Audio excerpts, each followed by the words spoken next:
on Friday nights now.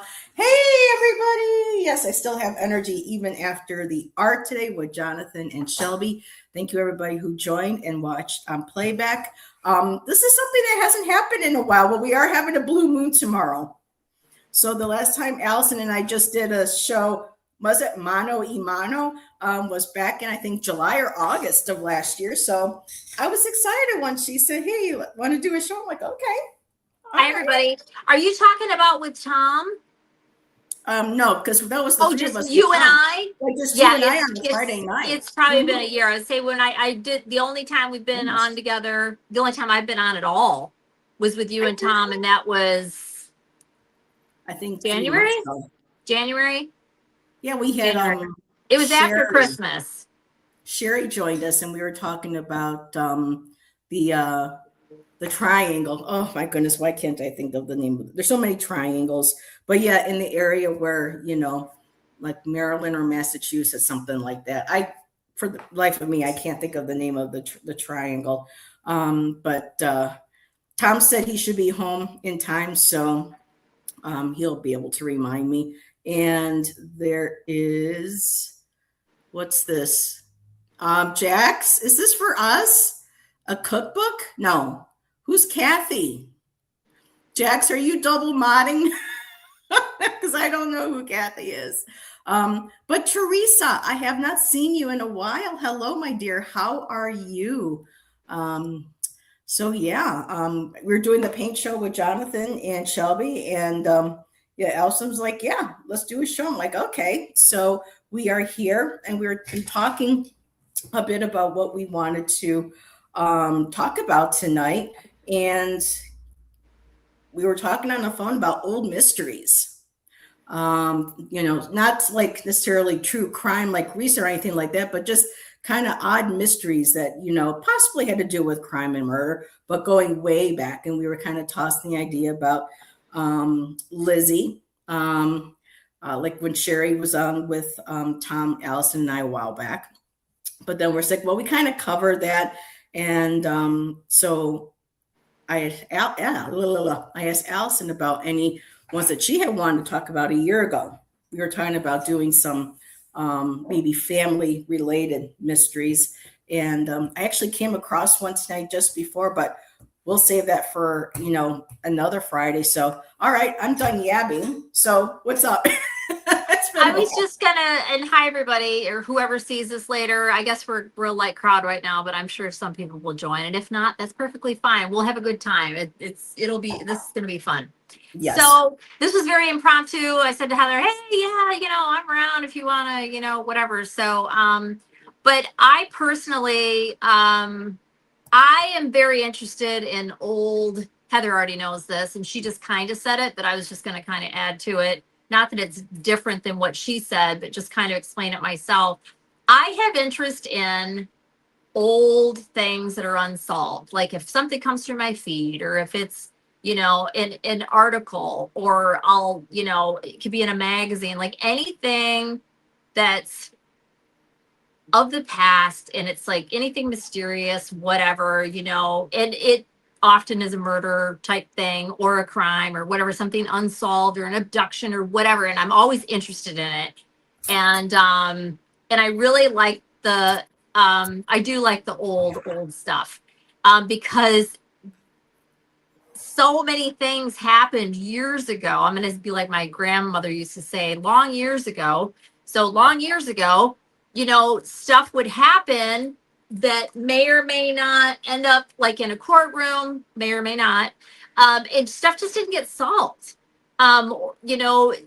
because they didn't have all the technology that we have. And like today, forensics and all the kind of stuff. But like, years ago, a couple of 100 years ago, and I'm not saying anything that I'm sure nobody doesn't already know, but like, sometimes they'd get a wild hair that somebody did something and that person would just go down for it. Mm-hmm. Even if it went to a courtroom sometimes, or if somebody just like the obvious, this isn't what I'm talking about, just an example, like the witch trials, like, there a rumor starts everybody believes it, and then there's like a hearing, but the hearing is just bogus because they've already decided what they believe. I mean, Yep. so anyways, just that, and then like anything, there's a couple, and the name escapes me, and I've actually got a folder full of notes of different stuff, and I've even pulled cards on things, and not always, but sometimes, because I've been doing this for years, just something that interests me, and it's just, there's been a couple, and who knows if we do this again another time or whatever, there's, the names escape me, but I could easily look them up. There's two for sure, and again, I do not remember the names of like actual, and I hate this word, but that were considered like massacres that took place that went unsolved. And there was two in particular, that one was at a schoolhouse and one was a family that completely got wiped out, and that neither one of them were ever solved. And it was just mostly, I think both of them were somewhat secluded locations, even the schoolhouse. And it just, they just didn't really know how to investigate it. You know, they didn't know how to not disturb a crime scene. The one with the school, I remember just a random detail that within hours there were people there just to look, just to like be there, you know, and walking around and whatever. So immediately there's no crime scene because it's been trampled, and this and that, whatever. And it's just sad, but also just interesting. And I'm not saying that I love tarot, you know, and I'm not saying that it is ever going to truly, you know, it is entertainment, right? Yes. Not that it's not a light, not that it's light subject matter, but it's like, I do think you can get some information, and it's just kind of a fun thing to do, in terms of, again, this is stuff that's very, very old, you know, and anyways, but back to kind of what Heather was talking about. And sorry, the lighting is so weird in here right now. I have a candle going, I have my ring light on, and then I only have a tiny little lamp because I hate overhead lighting. So it's kind of yellow in here, but hopefully it's fine. So I just wanted to pull some cards really, because it's been so long since I played with my cards, and I don't want to do readings for anybody. And again, this is something I thought would be fun. And Heather and I were talking, and she suggested this, and I agreed and remembered because I'd forgotten about it. We don't have to do this, but I have a couple different things in my family that are unknown, like the reality of each situation. And there's two that come to mind. And I think most, maybe not most, but a lot of families do. So it's not like it's anything unusual, but you'll hear things, you know, that took place and whatever. We can or not, or we can pick something else. Heather mentioned Lizzie Borden. I love Lizzie Borden, the whole subject of the Lizzie Borden trial. And like I was telling Heather, I hate that it's even called that, because it was really about her father, and Lizzie didn't even do the crime. But sure enough, it's known as the Lizzie Borden trial. But I find that whole situation fascinating, and I wouldn't mind reading on that sometime, just because I have, like a lot of people, very strong feelings of what, I'm not going to say I believe took place, what I suspect actually took place. But I think, again, it's another example, even though that has been investigated to such detail, I mean, by so many people.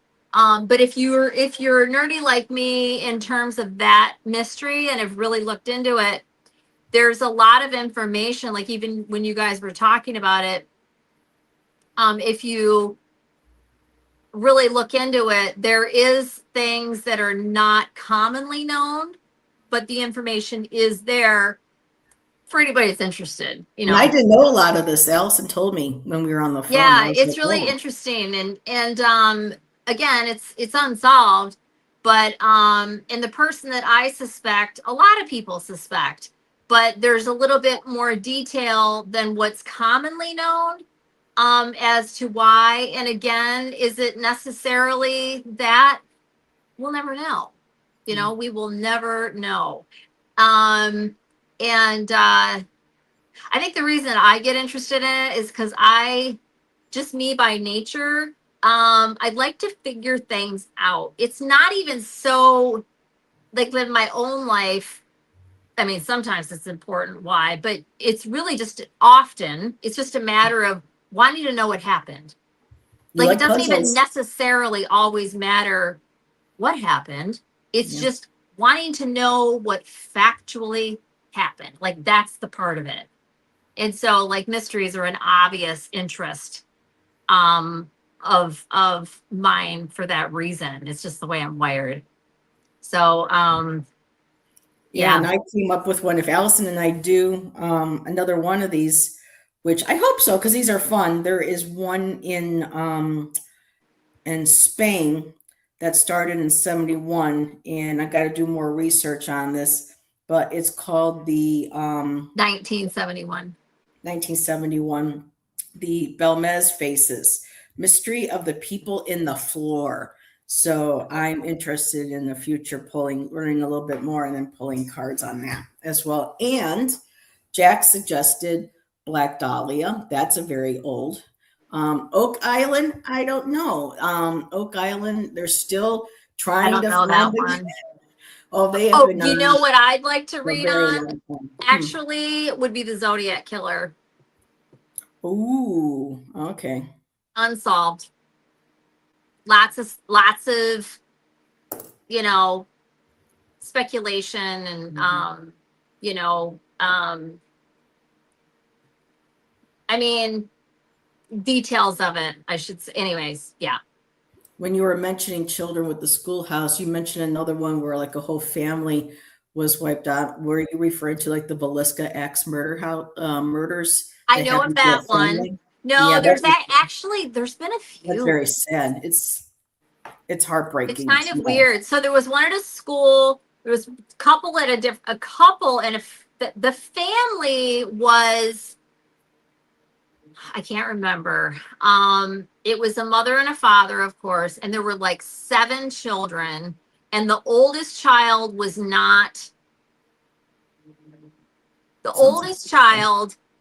was not the wife's child. So like sounds he like had had a Velisca. first marriage, whatever, and it was always he was under suspicion, the son, Okay. but then there was reason to believe that it couldn't have been him because of where he was at the time and all of this kind of stuff, and it just went unsolved. So yeah. So I mean, with the Velisca, they never actually, you know, had a trial for anybody. But a lot of people suspected it was a traveling priest that had been. oh, I remember. Yes, yes, So yeah. And there's a bit where of was debate. that? What state was that in? Iowa. It's in Iowa. Yep. Yeah, I know. I think that one I watched a documentary. It's really just I think it was only it's one gruesome. one particular, but that's one of the well-known massacres. Yeah. Um, it's So just crazy that, like I said, just it was just a different time, and a they didn't lot know of how to stuff do just it. went unsolved, and you know, the whole just the way the mind is, and people just get a wild hair and believe something, and then it just takes off, and Yeah. it's just really sad how that happens. So what do you want to read on then tonight? I don't know. So let me think for 1 second. So And y'all, this is like really like last minute. So if anyone yeah, even, I mean, if anybody, if you're, you know, I mean, if Jax Heather was and I saying just the want to Black read on this Dahlia. together and you're just witnessing it, hey. You suggested Oak Island, um, Black Dahlia. But for me, oh my God, there's so many. many. Mhm. I mean, even like some of the really, and Heather knows this, I'm hesitant to read on a lot of stuff because I really do think that, you know, it can Regardless. be not a good idea to read on certain things. Heather's not Mhm. necessarily on board with that. That's just me. That's how I feel. And I think that it can be, I mean, admittedly, I'm a little I just think that you could be asking Oh. for it, reading about certain things. Mhm. And, you don't ever want to, yeah. So,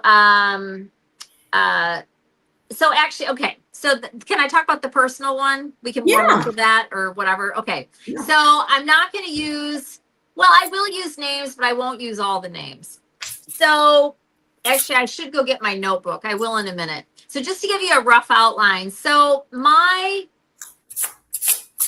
family, Okay. my father's father, so my paternal grandfather, his mother was very young when she had him, and she had been, and this part of the story is a little fuzzy, as it is when you go generations back and you hear things passed down, and especially when it's stuff that nobody talks about because it's all right. Mhm. So she was married, and then there's like, well, they were married in the church, but this was right around the time, literally within a couple years either direction, when they started doing marriage certificates. So before that, it was just recorded at your church, right? There was no marriage certificate. They didn't even exist, right? So this is early 1900s. So my grandfather was born in 1919. So anyways, my her name is, we're just going to call her B because she did go by B. So my grandma B, she had my grandfather with this man, and his name was Arnold, and that was her husband, supposedly. And this man took my grandmother as his second bride, and because his first wife had died suddenly, and we're going to come back to that, died suddenly and left him with two young children. And I don't have my notes in front of me, but I want to say they were 2 and 5 boys. And he had a farm and a home, and he needed somebody to help him, raise his kids. And that was in a time when, you just took a bride, right? And so my grandmother was very young. So when she went to the house, she was 14. She wasn't quite Wow. 15.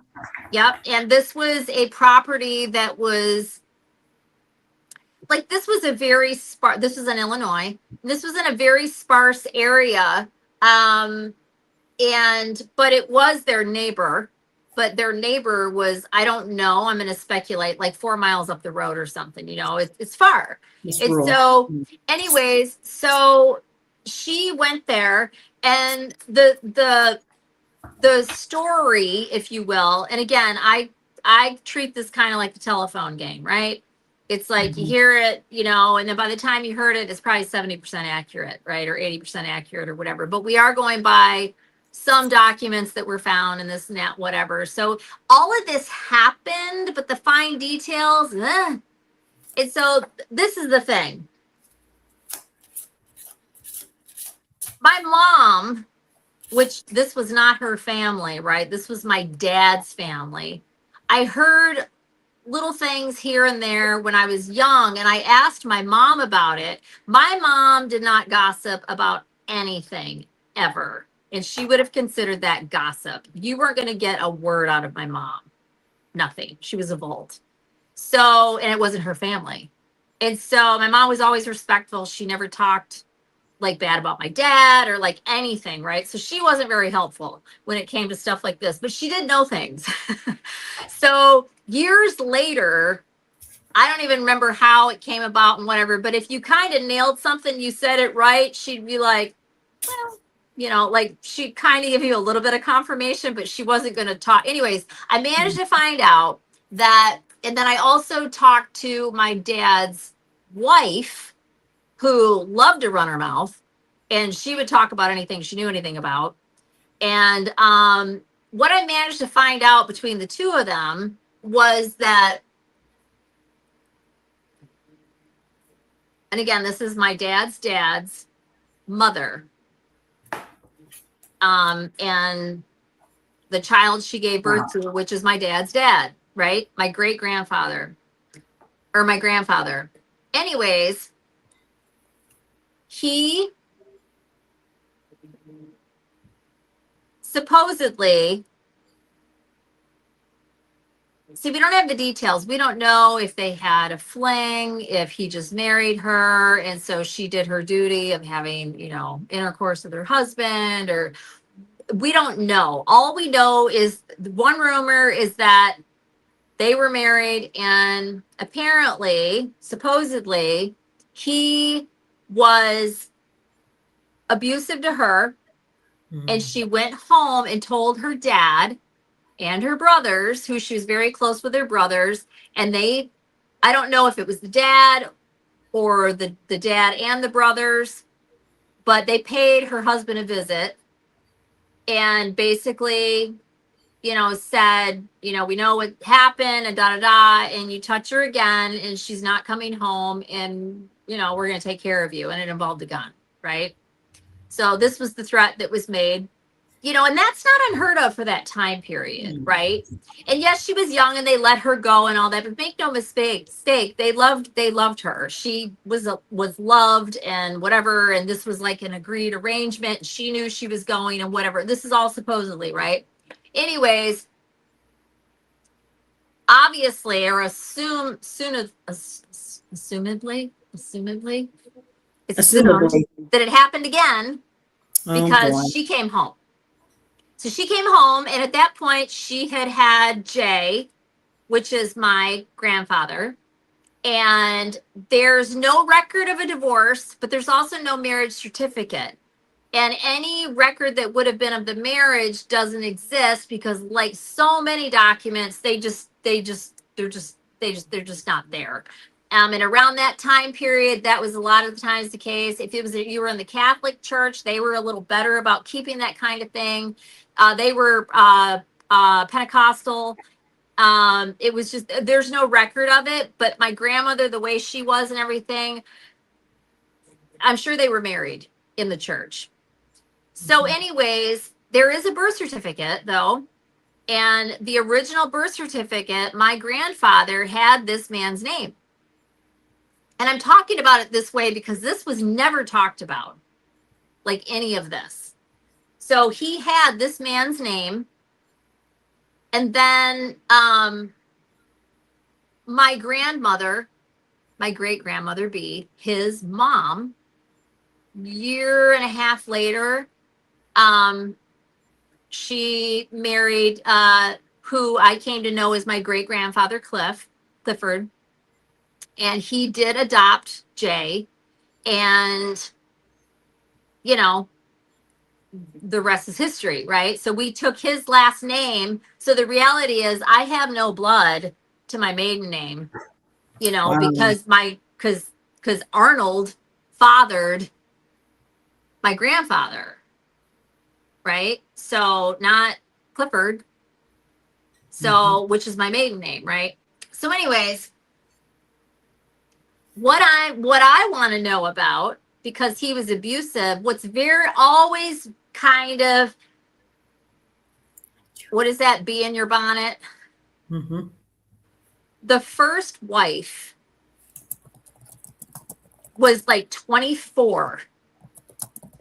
She died suddenly in the home. And there is a newspaper article that's very teeny tiny. She died the Friday after Thanksgiving of that year. And she just up and died. So she was perfectly healthy. It doesn't say of a sudden illness. It says she died suddenly at home. Well, what the F does that mean? We already know, or we then come to find out he was beating on my grandmother, supposedly, but I believe it. Yeah. I want to know what happened to that girl.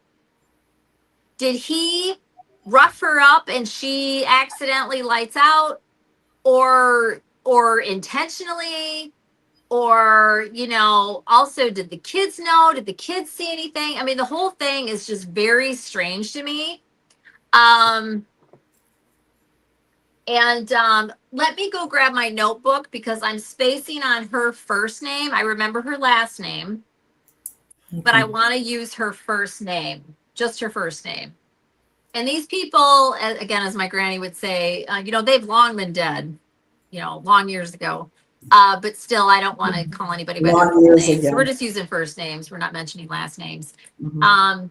But anyways, I've always wondered about that. And it's like, I think, and then before we go any further, just because this is interesting to me. So after my grandma left, he didn't get married for another, I can't remember. Again, this is all in what I'm going to go grab. I'm going to say it was like 12 years later before he got married again. So who raised his kids? That was only a few years later. So the kids went from 2 to 5 to like 4 and 9 or something, or whatever the math is, right? So it was, because she wasn't there long. And so it's just interesting to me. And then, what was the other piece of that? He married, and all these girls were young. So meanwhile, he's getting older and older and older. So his first wife was like 20, and he was already older than her, but I don't remember by how much. And then he married my grandma. Now, he didn't go looking for her. I don't know that. I don't know how that came to be, but my grandma was young. And then he didn't get married for like another, I can't remember. I'm going to say it was 12. It might have been 15 years. And again, it was some young compared to him. I think she was in her 20s. And by then, he's like 60. Yeah. And then he became a Pentecostal, whatever that's called, reverend, preacher, whatever you are, right? Probably to repent all of his whatever the heck. Is that confirmation? Come here. Let me go grab my notes. I'll be right back. Okay. Mozzie, come here. Come here. Come say hi. Oh, did you hear Auntie Allison? There we go. There's Moz. What's the matter, boo? Yeah. So Judith, it's good to see you, sweetheart. I hope you're doing better. We're not doing readings tonight, Judith. We're actually looking at, we're going to start kind of looking at some old mysteries, stories.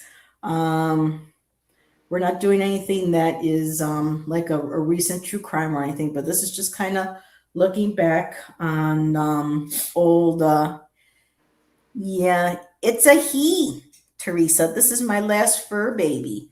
Ziva was, well, look at that little blue light what's that little blue light all of a sudden? Oh, that's from, oh, you're so glossy. The light on the ceiling is reflecting off of Mozzie.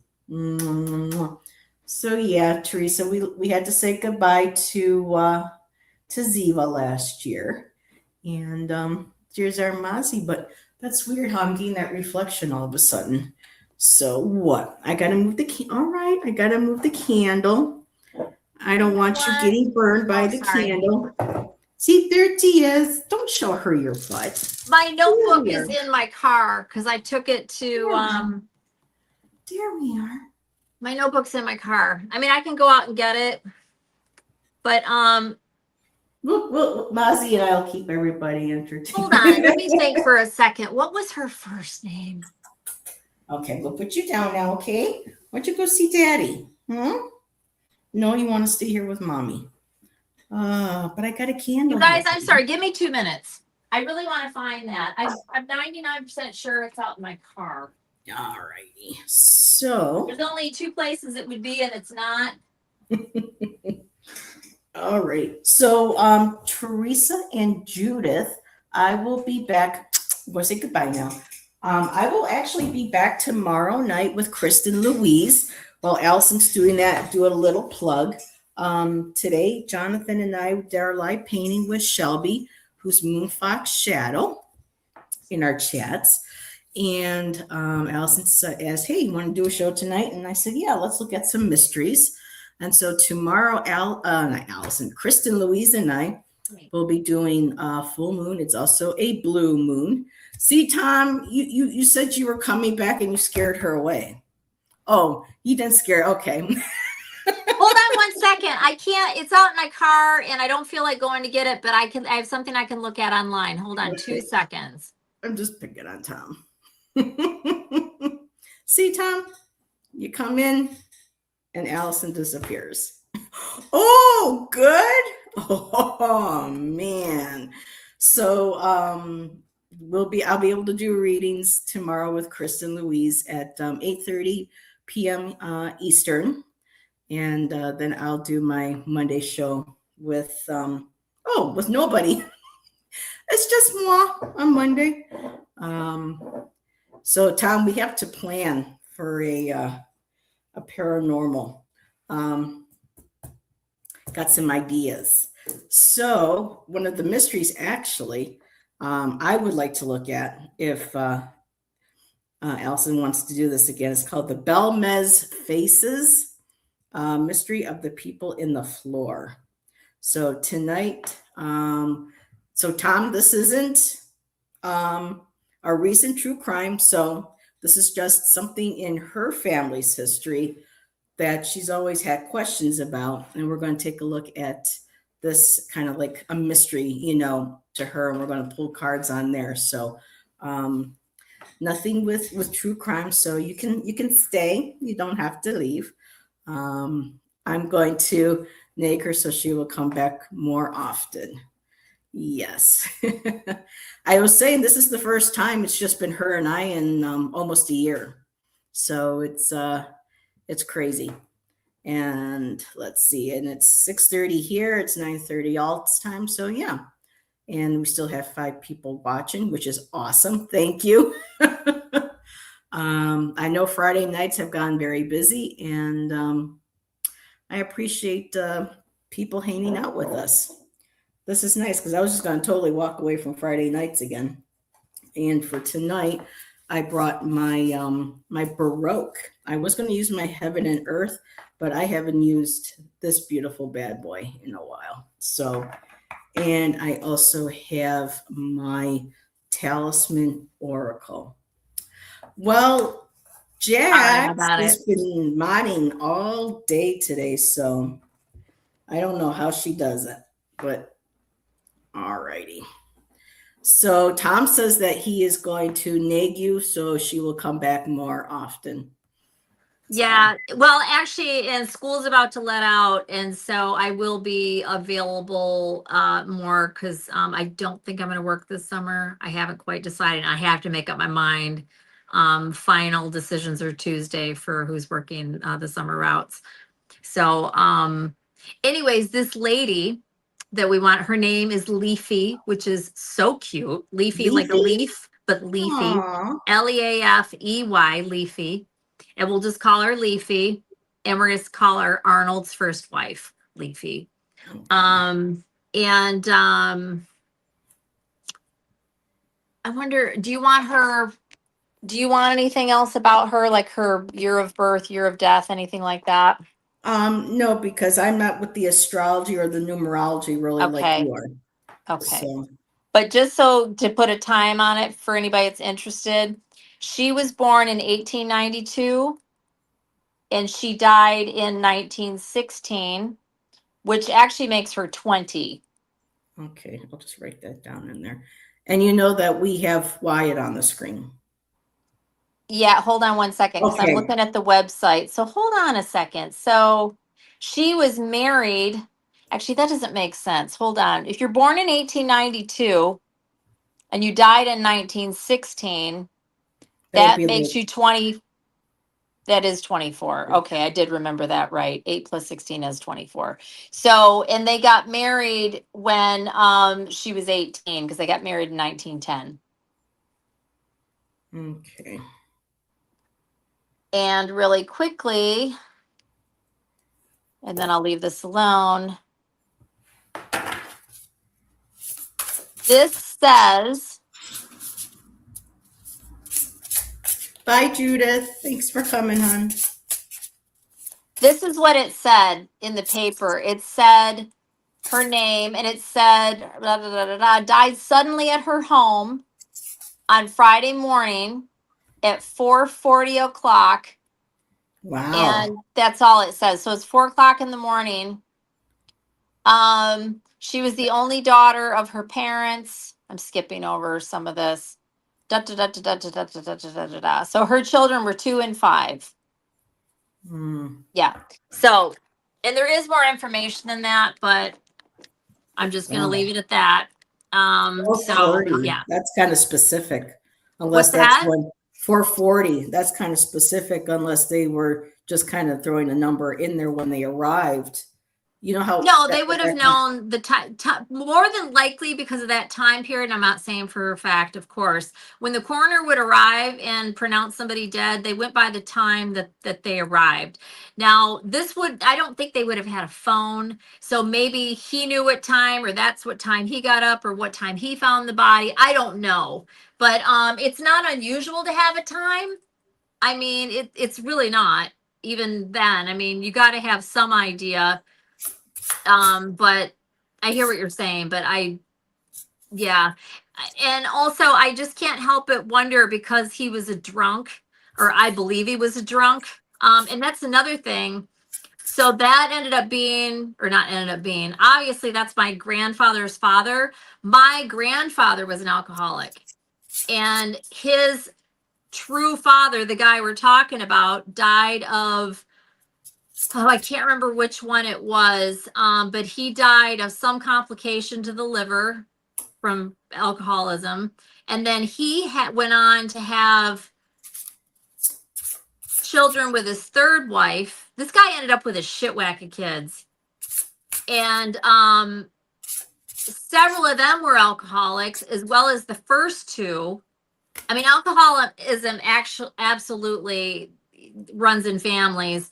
And something that's interesting and sad, his third wife, the oldest boy, they named him John, which is my grandfather's name. So it was almost like he never even existed.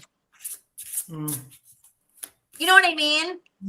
How are you going to get, that'd be like your mom went and had more kids and she doesn't have anything to do with you, and she names her first daughter Heather. Yeah. I mean, that just doesn't make any sense. But there were a lot of things that really deeply hurt my grandpa. And my grandpa, a lot of people, thought he was an asshole and he was this and that because he, had a lot of crappy things happen to him in his life, and it just made him, I always kind of had a lot more compassion for him because I understood, what he'd been through and all of that. So, but anyways, so Leafy, just kind of wanting to know, did you already pull some cards? Well, when you're talking about, when I wrote down Leafy, it's just like all the other names just kind of went out the window. And it was just like, I just, I don't know if I felt her or just felt the energy, or I was drawn to her name. And so I just started shuffling. As I was shuffling, a card flew out, and I got the Tower. Because we were talking about what possibly had happened to her. It So was a Tower. So the Tower, just flipped right out She of my died deck. unexpectedly out of nowhere at 4:40 in the morning. Yeah. And so I said, okay, I go, so what is rooted in all this? What is that we can't see, or what's, usually it's subconscious, but for me, what is rooted right now? What is what we can't see? And she got like two majors that came out. I got the World card. So for me, that's the end, that her life had come full circle, that things were coming to a closure, an end of a cycle. So for me, this could have been the end of the cycle of abuse, her life, connecting with that Tower card. And the top card is interesting on what's on the surface. And I got the Ace of Pentacles, which is very strange. But when I pulled from my Talisman Oracle, I got the Grounding card. And so for me, it's kind of like what's grounding in the situation of her being with him was the financial assistance, the stability that was needed. And under the grounding in the book here, it says a long-awaited relationship, position, or financial compensation will become permanent. So for me, this is kind of like connecting her to him. So this was on the surface. This is what could everybody see. She got with him. She married him or did not marry him. But the finances were there. This was an opportunity she took advantage of to have some sort of security, stability. and it was a relationship of compensation and finance for support. So that's my initial of what I pull, because right now I try not to pull too many. I kind of just try to kind of narrow down with 3 or 4 cards and then expand from there. So I've read on it before in the past, and I very well may, and I'd like to pull some cards tonight. But on this, it's like I've read on this, and I really wanted to see what you thought, and I could still pull some more cards. But what I always saw is that, and I don't remember because I don't remember the cards because it's been so long. But I've done full spreads on it, and so she was. I don't think it was intentional, but she did die at the hands of what was done to her. Well, this is the thing. One of the things that I'm curious about, and you can, and I will go ahead and pull on this. I always, and it doesn't mean that it's right. So when it's just kind of funny. So completely unrelated. When I first moved to California, my husband at the time, his best friend and his wife, we went and stayed with them the night we arrived, right? We off of our plane, and we had a very young 6-month-old Wyatt with us. And we arrived and we spent the night in their guest room. And anyways, that was the first time I'd been to that house, and I saw it many, many, many times after that. But I remember the first time I was in their kitchen, and next to the pantry door, there was this old door, and you could open it up, and it was the staircase down to the cellar. And it was very steep. And it was like the original stairs, which was kind of cool. And I saw that when I read, I think she went down a flight of stairs. And so doesn't mean I'm right, but either she fell, I think, or she got pushed, or she went downstairs, or like it was something like that took her out. Was it just like that? Did it look like that? Was it, again, now I'm repeating myself, I don't know, but I saw that when I opened the door and what those stairs, and it was like this is what happened, but I don't know exactly what that means. And who knows, honestly, maybe she just fell, but when I pulled cards, it definitely felt ominous. Not that simple. I mean, he could have been, I'm going to pull cards. I don't know if he was, again, because this was a while ago, I don't know if he was directly involved, if he was just there, if she was upset and they'd had an argument. Was he still up from the night before because he was drunk? I mean, I don't know. And Thanksgiving is one of those things where it can be kind of heated for some families, but again, they lived out in the sticks. He didn't have family around. This would have been, it doesn't mean that I'm right, but more than likely it was just them. But that doesn't mean that the holiday doesn't bring up some emotions for somebody who's probably already a drunk to really tie one on. And again, I don't know. And admittedly, I'm making assumptions in all different directions. All I know is this very young woman who had already given him 2 children just dies suddenly, as the paper said, died suddenly. Doesn't say she was pregnant. Doesn't say she was ill. It's like there was an accident. If you die suddenly in the home, it means there was an accident, most likely, because what else is it going to be? There's no natural causes death at 24 years old, and you've got 2 young children. You're not pregnant. There's no mention of illness. And then we know what happens later, which was only, 2 years later with my grandmother, and then he's beaten up on her.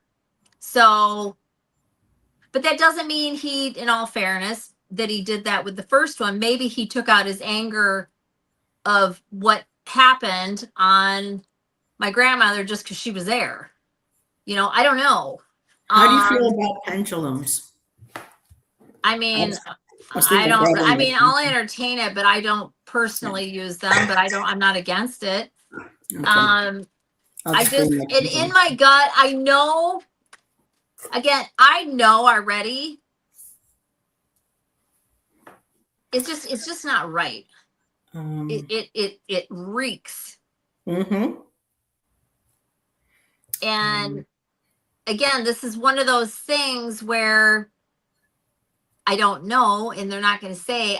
But again, it was a very small community. You have to assume that people were talking about that. Mm-hmm. But then again, I don't know what happened. I mean, let's just say, for entertainment's sake, she fell down the stairs. People fall down the stairs and die. It happened more then, especially, and maybe what that was showing me, those stairs in my friend's house that I was talking about, Heather, it's like they were almost like a ladder. I mean, those stairs are so. Yeah, we live in a house in New Hampshire like that. Like I even held the railing. It's like, and I was very agile. I was running at the time, and I held the railing when I went down the steps. House like that, yeah. And New Hampshire, it's like, it was really steep. And I don't know if it was to conserve space or what. It's like, why are the damn stairs so pitched? I mean, it was crazy. But anyways, but at 4:40 in the morning, that's another thing. That's odd. Yeah, how would they know those at exact time? I'm not saying that, and I'm not disagreeing with you on that. I'm talking about why in the F is she up at 4:40 in the morning and dying suddenly? What do you suddenly die from at 4:40 in the morning? Or 4 in the morning, or whatever. I mean, don't get me wrong, freak accidents can happen and all that kind of stuff. It just, if there had never been the abuse that was put on my grandmother, but because of that, it's like, well, what happened to Leafy? And my ear just rang right when I said that. I'm wondering if she was planning on leaving him. She might have been. Maybe she wanted to get out with her kids.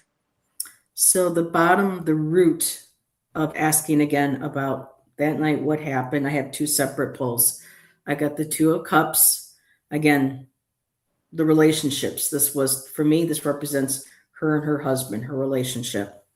This is what Errol, this is rooted, was their relationship. So her death, everything is rooted with them, with those two. Now, the top card I got, the Surface, another two. I got the Two of Swords. And for me, I'm feeling like this was maybe her trying to decide, do I leave? Do I stay in this relationship? Now, the middle card, which is, the main energy, the significator of it, is the Chariot. And the Chariot is about taking control of one's, self, life, and moving forward. So I feel what maybe started initiating the anger of what was going on was that she had had enough and she was making a decision to leave. That's my initial, what I'm getting from them. So when I asked her directly if, did he intentionally have something to do with her death? Was he involved? Underlying card is the Magician. So for me, that is saying that this was something that was orchestrated, something that, to me, that was manifested. Like for me, this is saying that this was something that what her accident was created. This was, a manifestation. I feel this is continuing on from that ring, a manifestation of the anger of her wanting to leave. Now, the top card I got, besides it being, laying on a coffin, is the Four of Swords. I think a lot of people or people that knew might have wanted to put this to rest. and not know that he had any involvement in it. And the card that's right in the middle of all of this, the energy, is the moon. And so that's, for me, that's, there's things hidden, secrets that are hidden, truths are hidden about what happened that night. And again, I feel that this was orchestrated. I also pulled the creativity card. And even though this, for me, creativity, the magician, they go hand in hand, almost even kind of like a black widow, so to speak. Now, what caught my attention in the book, because I look for words that or lines that jump out at me, and it says here, this card can mean creating a project or using artistry in a delicate situation. So for me, there was an approach to try to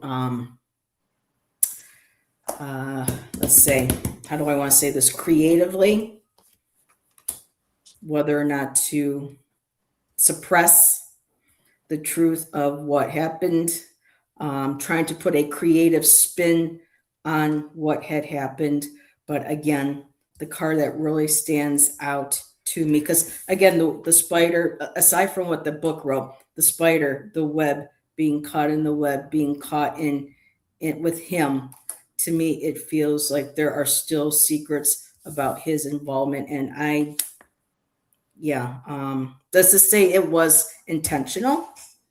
No. And for people, I know, Tom, I know that, you don't feel comfortable with accusing people. So I'm going to say alleged here. I am allegedly feeling like, from what I'm seeing in the cards, that this was more than just an accident. Yeah. So something that you said, and thank you for all that, something that you said a few minutes ago, surprisingly had never occurred to me. And as soon as you said it, I was like, oh, and I pulled cards on it. It was about her. So I don't know. So again, this was obviously Christmas Eve. Ugh. Thanksgiving was Thursday. This happened in the wee hours of Friday. I think it's possible that she was either actively, possibly trying to leave, which could have been why she was up and moving around and whatever and trying to go. And maybe anyways, I got this. I asked, was she planning to leave or trying to leave? I got the 6 of Wands. And for me, that's a yes. Now, this means, so what is the 6 of Wands for those of you that don't know? The 6 of Wands is about being recognized for something, being successful. There is a plan. There was a plan anyways. And that kind of thing. This answers what I'm asking. To me, it's very clear. And then the 5 of Wands, which is the fighting card. So either he knew or suspected or whatever what her plans were, and she probably had it all laid out, and there was something that happened, and then I got the Chariot card. So to me, that's a yes. She was planning to go. And then I split the deck, and I got the Devil and the 10 of Swords at the bottom. Yeah, I don't think it was premeditated. I think she was either thinking about leaving, had already made a plan. Maybe she was actively trying to go. I really think that it's possible, but that had never even occurred to me. And sometimes I think my can come out in the cards, but that's very interesting. So I'll continue to look at that. Again, I've always just wanted to know what happened with this girl. And I say girl, 24. My son's 24. He just turned 24. And although he's an adult, he's a kid. He's a young adult. And at that age, even though she had 2 kids, 24 is so young. Yeah. And it just doesn't make sense. I asked my pendulum if it was premeditated, if it was initial, and no, but I asked if it was an accidental. Did he attack you? And I got a yes. So yeah, it wasn't premeditated, but it was orchestrated. I mean, for all we know, although it would have been twisted and damaged, maybe he did love her, but I believe he was abusive. I believe that to be true. Doesn't mean I'm right, but I believe that he was abusive because I really do believe that he did what was said to some degree to my grandmother. There's some truth in there to the story. I believe the abuse is real. What exactly that looked like, I don't know. But Miss Tara D joined us. And hi, Miss Tara D. So yeah, it's just sad. And I've always wondered about it. And there's so much more I could say. I'll just leave it at that, though. I mean, I could go on. I mean, I have something in my family that I want read on, but it's just too recent, I think, and that might be something private I would have to do, because I had an auntie who passed, and from what I understand from one of her children, that what was presented, when they found her, and what was, what they knew, just didn't seem to add up. And my auntie's husband at the time, as soon as my auntie passed away, threw out everything and went and hitched up with another woman. And so there's been some talk with me. I no longer speak to her child, my cousin. But there was always a suspicion in the back of her mind. How exactly did Mama die? I mean, was she ill? Very ill, very sick, but just the way that she had been found didn't make sense. The circumstances surrounding didn't make sense. So, but in respect to my auntie, that would be something that maybe, I'll do privately. But yeah, a lot of our families, the abuse, the cycles, they keep repeating and repeating until, certain family will say enough is enough. And back then that was the same thing, with my mom's dad. He was extremely abusive and had all sorts of affairs and stuff on my nana, and physically hurt. I'll just say physically hurt my nana and my sister, my mother and her sisters and my uncle. So it's unfortunately, Yeah. especially back then when you're rural like that and you have no one. I mean, I feel for the women in our families, and Well, so I'm glad my grandma left. I mean, Yeah. it ended there. I mean, Thank goodness. she married a really good guy, my great grandpa Clifford, and that was it. But yeah, no, there's a lot of families there. I mean, what if she'd stayed? Yeah. I mean, who knows what would have come to pass, and then it could still be going on and da da da da. But I'm not aware of any abuse in any direction, on either side of my family. However, my dad's dad, again, the product of that relationship, he was an alcoholic. And he would be sober and then he'd drink.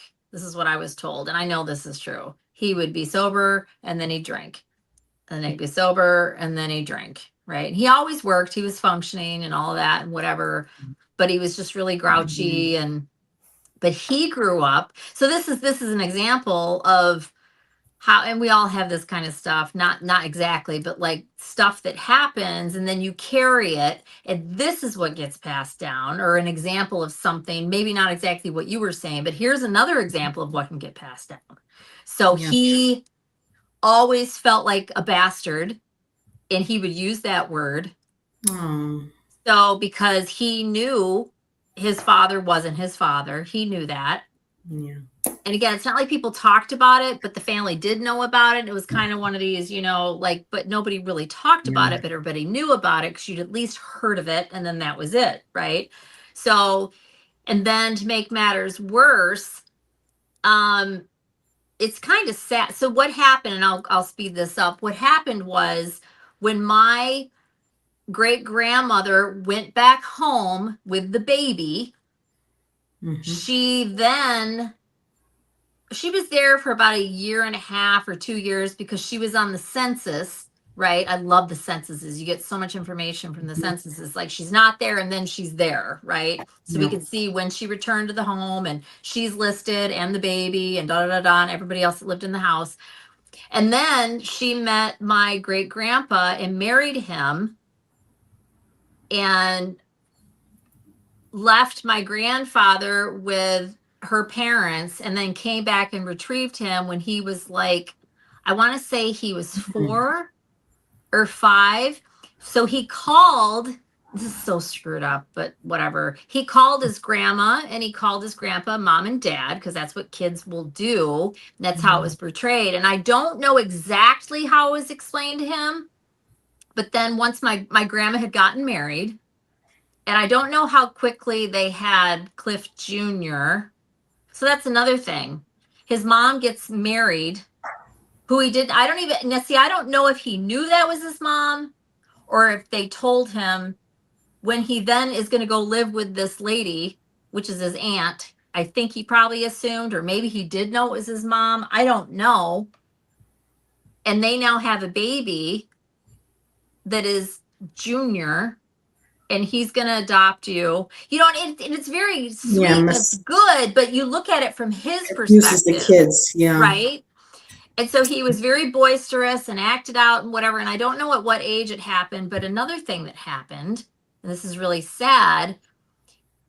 I don't know exactly how it happened, of course, because it was so freaking long ago, but somehow playing, he got a stick and it went in his eye and he lost the vision in that eye. He didn't lose the eyeball, but he couldn't see out of it anymore. It's probably one of those things that happened today, you'd be fine, but they didn't, you know, this was literally probably like around 1924, right? So anyway, so now he's in his mind a bastard and he has one eye, right? Now he looked normal, but he only had one eye, so he couldn't go. He wanted to go into he wanted to fly jets.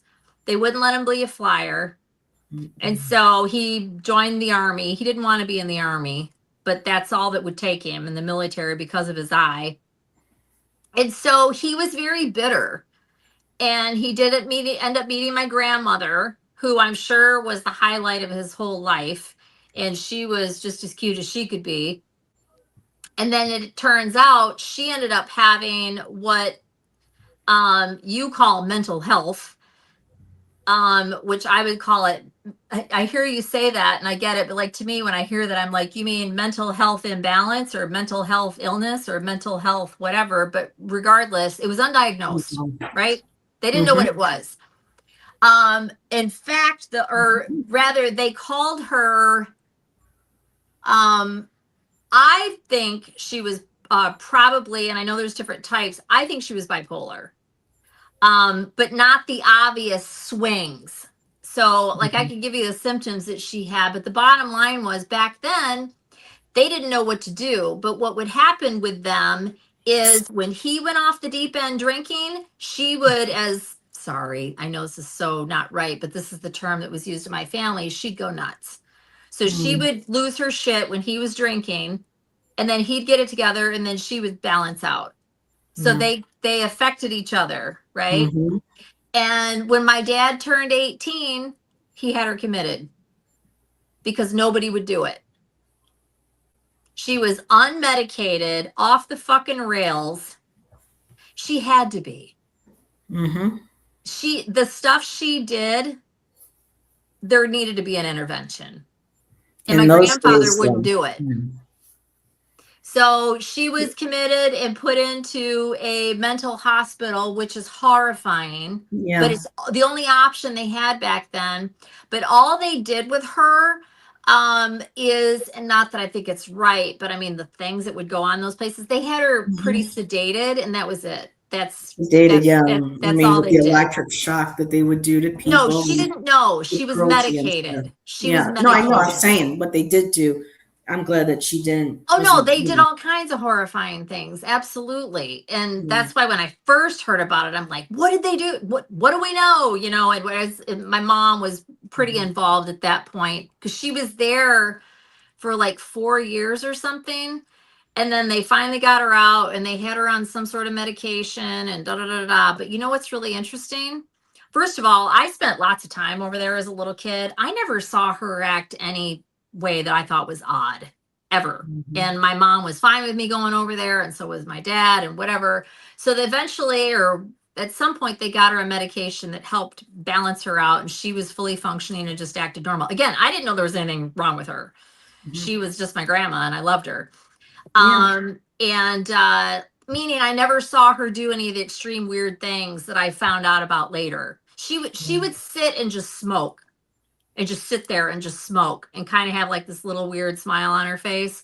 And she would just do that. And she did a couple of weird things when my dad was little, which I won't even talk about on here. Mhm. Um, she didn't hurt him or do anything like that, but she really scared the shit out of him a few times with some of the weird behavior that she was Yeah, doing. like my mom did to me. Right. And it's but it was nothing Mhm. abusive. My dad was not abused at all. At all. He was very loved and taken care of and all of that. She just, I don't know what was going on with her.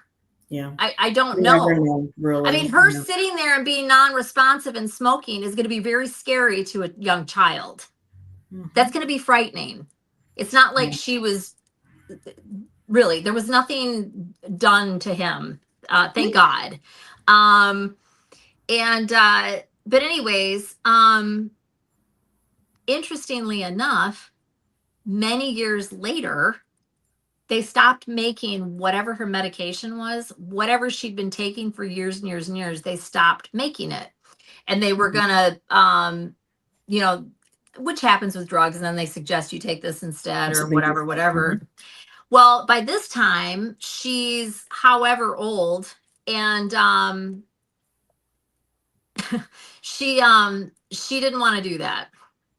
She also didn't want to go to the doctor and get this, that, whatever. Well, she Yes. weaned herself off of it, and guess what? She was fine. And she never took anything else ever Yeah. again. And she was fine. Or she was fine. And then after my grandpa died, she was, she did love my grandpa and he loved her and all that, but he Mhm. was honestly, he was the problem in my opinion, because he was the Yeah. alcoholic. And she was probably Mhm. super sensitive. And then there's another interesting piece, if anybody wants to hear it. I probably talked about this too long already. She After he died, she was fine. I mean, she was Mhm. fine even before that.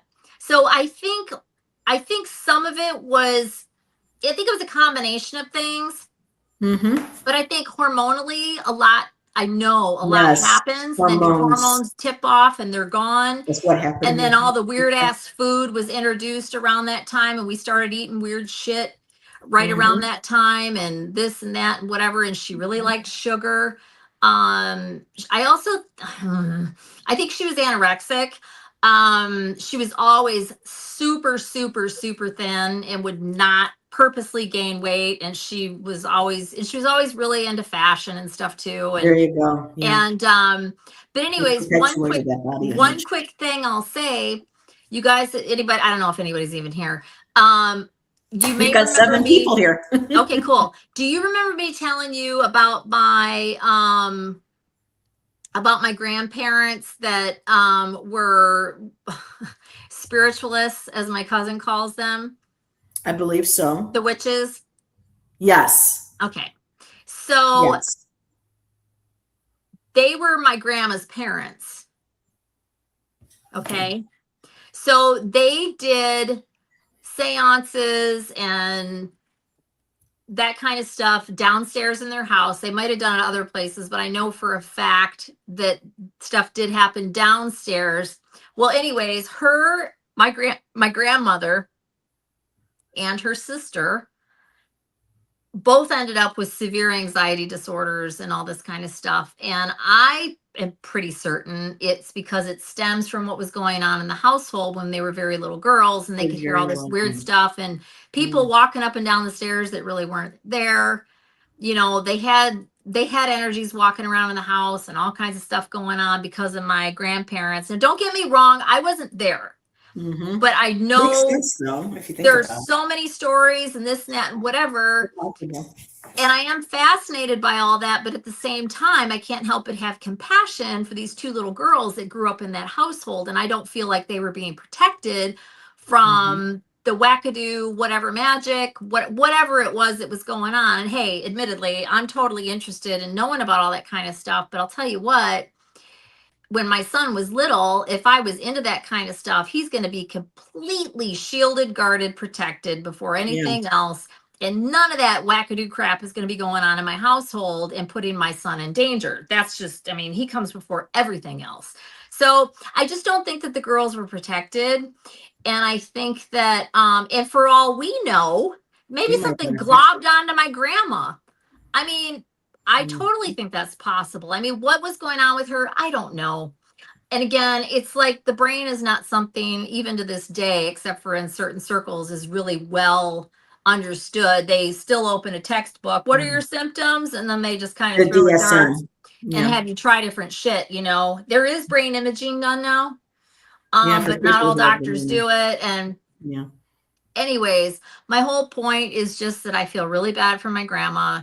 And Mhm. she was just lovely. And she was very triggered by my grandfather, who was a result of the original story that we were talking about. Mm. So, and then they got together and they had one child, my dad.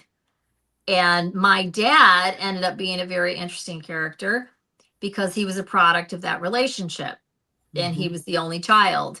So, I've held a lot of space and had, compassion for my dad because Mhm. of his very challenging home environment, Yeah. and my grandpa was not great towards my dad. And I don't know for a fact, but I'm going to guess that my grandpa probably just didn't want kids. But thank God my dad had my grandma, you know, and all that looked like, because she loved my grandpa, or loved my dad and doted on my dad.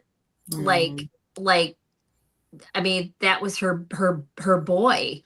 And he loved his mom. And like I was talking about him having her committed, it broke my dad's heart to do that, but he had to because he was worried about what she was going to do. Yeah. And so, anyways, it's very interesting. And all this stuff does trickle down.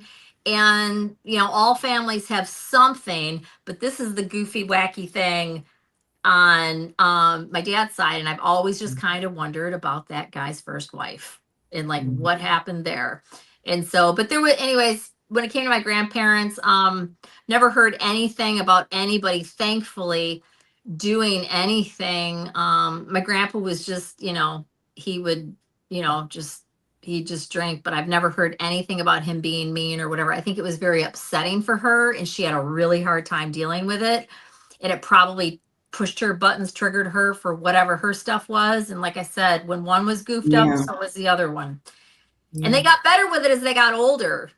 He really slowed down on the drinking and this and that. And she leveled way out and was taking whatever she was taking. And it was way more prevalent when my dad was little and his teenage years. And then Yeah, that causes anxiety. Yeah. yeah, and I can see she, that. and as he got older, he still drank, but it all just, thankfully, it just kind of, it got more watered down as time went on. But yeah, very, very, very, very sad. Patricia So, shared that she had a ghost in her townhouse, and it would be on the stairs. I had a And stair so, ghost yeah, in the townhouse where I lived. It's so interesting. ours was in the crawl space, Patricia. Yeah, then they would come I down. I lived in a house when my son was 3. My ex-husband and I bought a house in San Rafael, California. It was built in 1865. It moved twice, but it's been at the location where it is since I don't know, it was like turn of the century. It's been there like a very long time. I always wondered if there was nothing ever happened in that house. Nothing. And I always kind of hoped that it would, but there was nothing weird that ever took place in that house. And you usually kind of almost half expect it in these really old houses. Mhm. But yeah, Yep, lots of stories, and I've been Ask Tom. I've been on Instagram. I've been getting more paranormal stuff, and I'm seeing things going, okay, that's obviously. And then I'll come across something. I'm like, Tom, what do you think? And he's like, nah, this could have easily. And I'm just like, I don't know. Especially for the day and age when some of these videos are still like early on 1990s, like VHS cassette tape, where it's kind of hard to manipulate or do something because of, just the technology back then. Right. Um, oh, we have somebody new in chat. Hello, Jesse. Why, thank you. I've had this for a very long time. And I think the last few times I've worn it this past month, I've been getting compliments. So I appreciate that. Welcome. It is pretty. Thank y'all. And Tom, woo. So Tom's sharing. And he says, my house growing up had this weird built in frame in the wall of the stairs going down to the completely unfinished basement. When my parents bought the house built in the 1890s, someone who wrote in the frame, beware of the ghost. Interesting. Oh, so Tom, seeing that you're on the fence, did you ever pull cards on that? Do you ever feel that was, well, did you experience anything, And not to be devil's advocate, but like also that could just be somebody, like I scare can see somebody? me writing something like that, just Yeah. being because the frame looked the way that it looked, just being kind of cheeky. But yeah. Tom, did you have any experiences? I'm curious.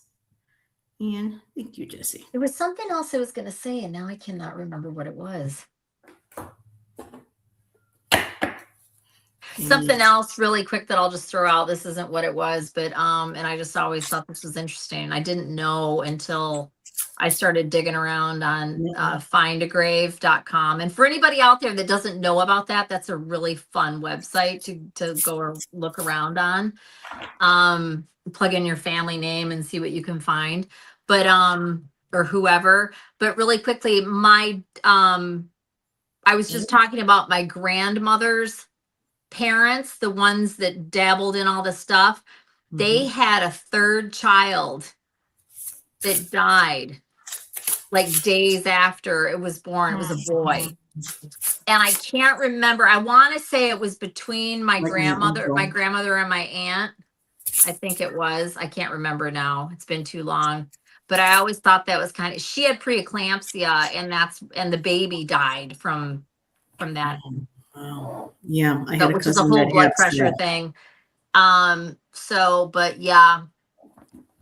My brother grew up next door to it and knew the family that had owned it at one point, and she had weird stories from it. Okay. So Tom says, no, not really ghost, but alien, maybe-ish. Tom, you confuse me because sometimes you're like, no thing is aliens, or no. And then but maybe ghost, but now no ghosts, and maybe alien. Tom. Is this the house where he saw the lights in the backyard? It probably is, I'm assuming. I forgot about that story. Hey, Tom, share. You want us to pull cards on it? So my mother grew up next door to it. So the house from the 1890s said, beware of ghosts in the frame. Did that house have spirits? Knight of Wands, Eight of Wands, the Hermit. That's interesting.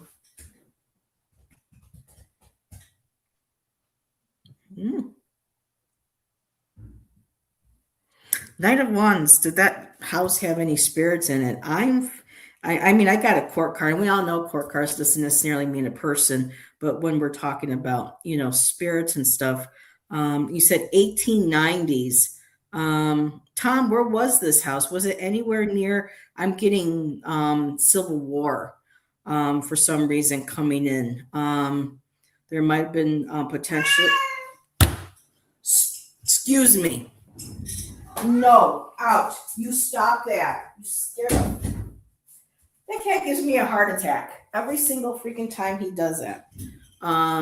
So for me, I'm wondering if it might have been and for me too, nights sometimes also I'll associate with especially in a reading like this with a soldier. And then with the Eight of Wands, I'm getting this individual passed very quickly. Things happen very fast. And the Hermit makes me feel like they're still in the house and maybe isn't aware of the light or searching for the light.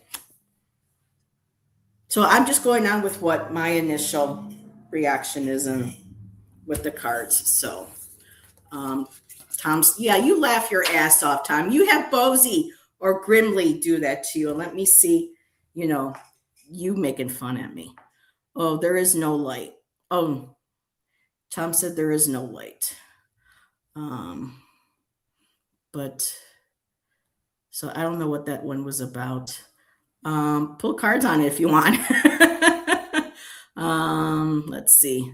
I don't know if he's referring to, I was just mentioning, Tom, I remember you talking about, and then I was teasing you about it, but you said something about, and I said, oh, that was truck lights. Somebody turned around your driveway. You were saying about the there was lights no light that you saw in the backyard. Mention cat ghost and the meow. Oh my goodness, that's funny. She was mentioning a ghost cat, and then Mozzie comes in and goes, meow. She were gonna say, didn't know it had passed. You almost never hear that, but I have heard people say that. But yeah, I don't know what to think about that.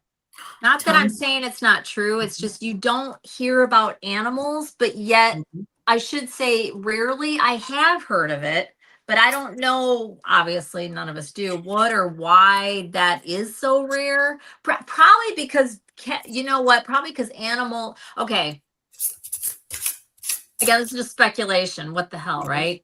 I mean, so it's believed, and who knows, but when there is something earthbound, it's because there's a hesitancy to cross over, whereas animals aren't going to have that. Yeah.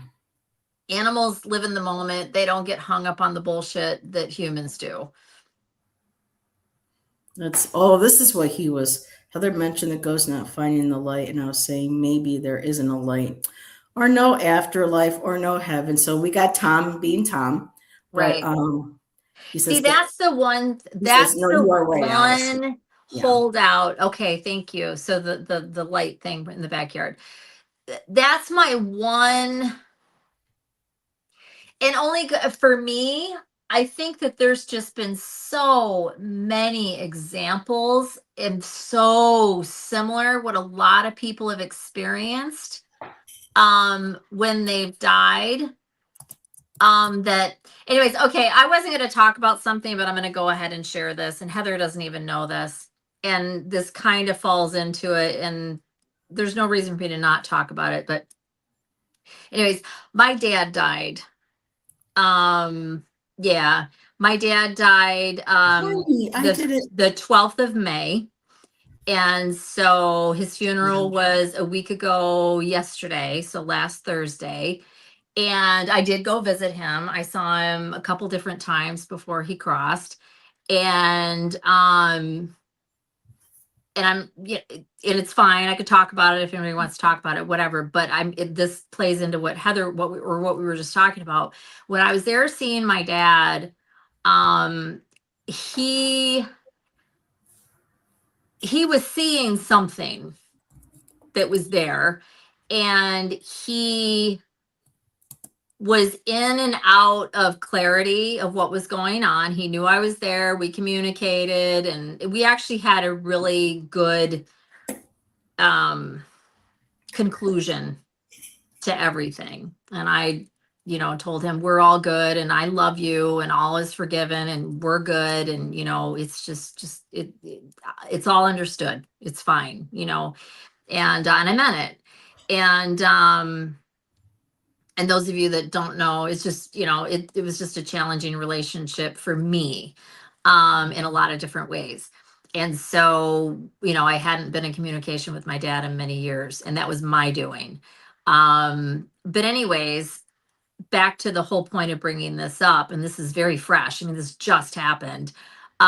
He was in his bed, and he would be, somewhat, he had a very hard time talking because he'd had all of his teeth removed, and he had somewhat progressed Alzheimer's, but he would be very coherent, and then he would kind of drift off and whatever. But he was, this was in hospice, and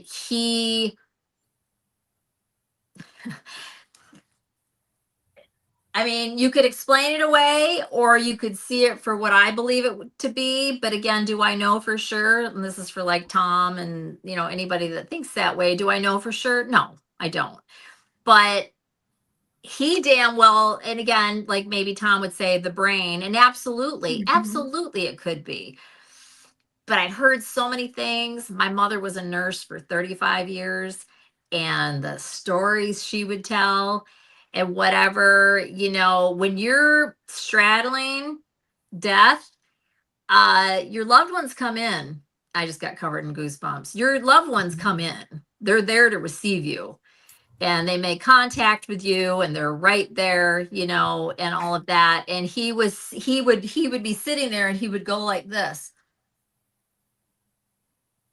and he'd reach out with his hand, and then he would stop doing it. But he would be looking at, and sometimes he would just do it with one hand, and he was trying to touch and reach to something that he's seeing in front of him. And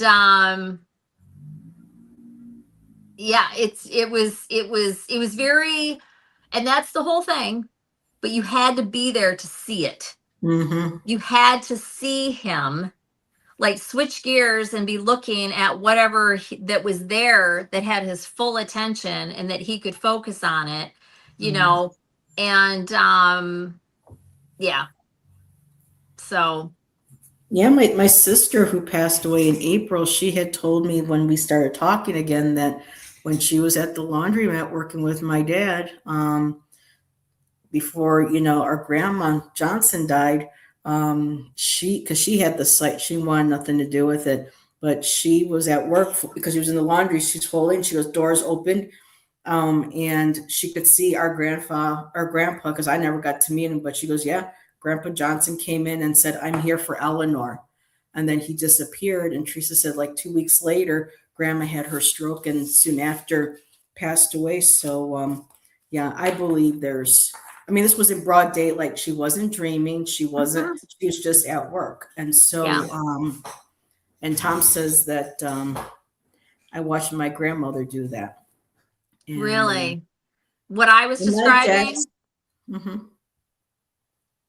Bye, Jax. Yeah, it was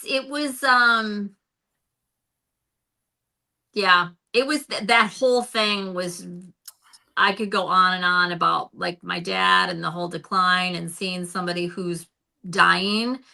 And and I've seen it before, but not in that way. And also just the whole turnaround about, and just being there and loving and holding space for somebody that just, it's amazing what all the emotions, and just seeing somebody so vulnerable, and just totally everything's fine. We're good. All of it. And just out of love and care for another person. And it's just, yeah, it was, and I'm still unpacking it. It was a lot. And, but, here's yeah. Gypsy. I've seen it too. So Gypsy just lost her husband. She'd been taking care of him for quite some time. My husband recently passed. So she said she saw that too. And so, Gypsy, do you think it was just a mental hallucination?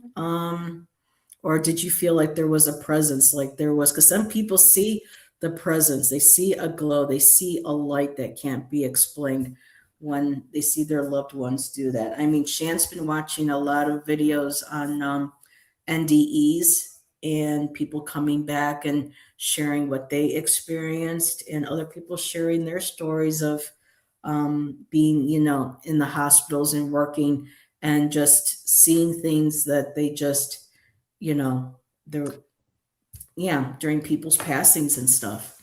There was something else that happened. So, and I'm it sorry, sounds Allyson. weird to say, but all of it was very healing and light, all of it.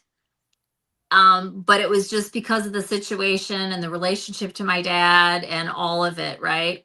So, which also made it easier for me, right? If it had been my Mhm. mom, because Mhm. I just had a very different relationship with my mom. But anyways, so little backstory, super, super quick, little tiny bit so that it actually makes sense. My dad and my mom, when they were married, which was like a million years ago, they got a divorce when I was 6. They were involved with it's called the Corvette Club, and my parents had several Corvettes. And my dad, after my parents' divorce, he ended up marrying a woman um, who he was married to for, I don't know, 40 some years. She died a few years ago. So, and he met her through the Corvette Club. After my parents had divorced, well, he'd already known her, but they ended up getting together and marrying later and da da da. Anyways, so and my dad's a big car guy. My dad was an engineer for General Motors for Oh, wow. forever. And so yeah, big motorhead to just the whole, my dad was just cars, cars, cars.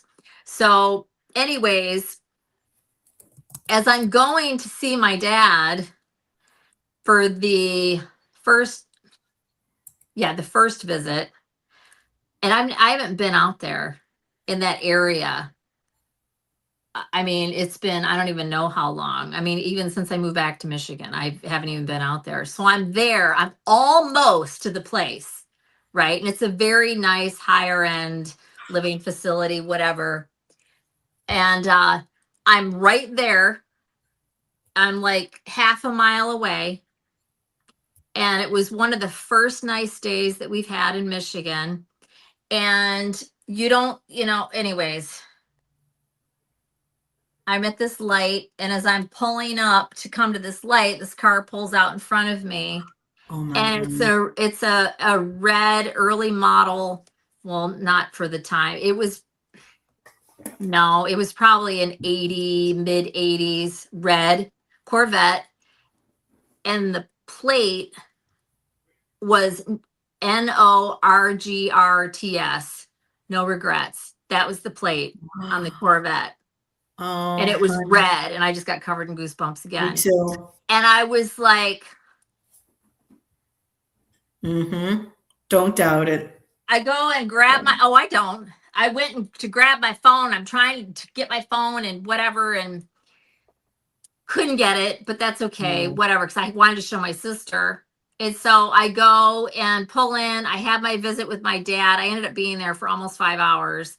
And then I'm finally leaving. And then on the way home, I saw another one.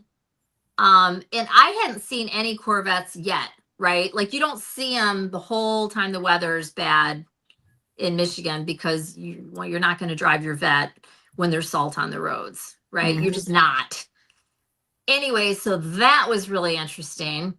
And then I saw a couple after that. And then my dad died. And my dad died on the 12th. And I flew to Arizona on the 13th for my son's graduation. Wyatt graduated University of Arizona, everybody. Yay! And Go Wyatt. went and did that and spent a week with him and all of that. And actually the funeral took place when it did, in part because I wasn't going to be able to be there.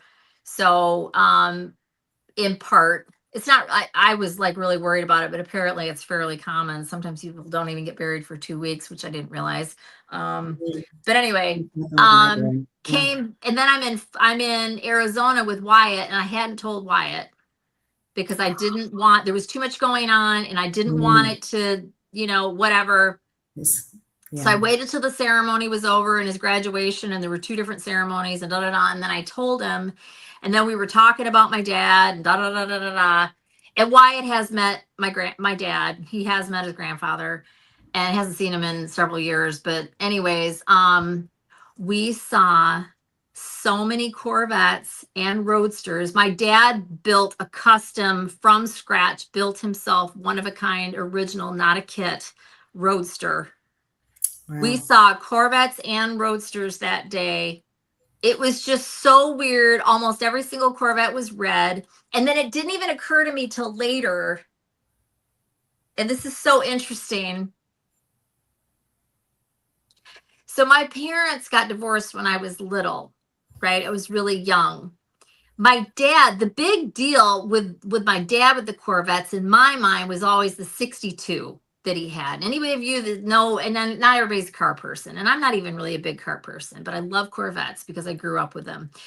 And they had the old style body, and I think Corvettes came out in like 1959 or something like that. It was late 50s. It was like 58, 59, the first Vets came out. And then my dad had a 62. So it's the real big, boxy, round body, and it was school bus yellow. He did a custom paint job on it, had black stripe up the hood and down the back, and it was really, really nice.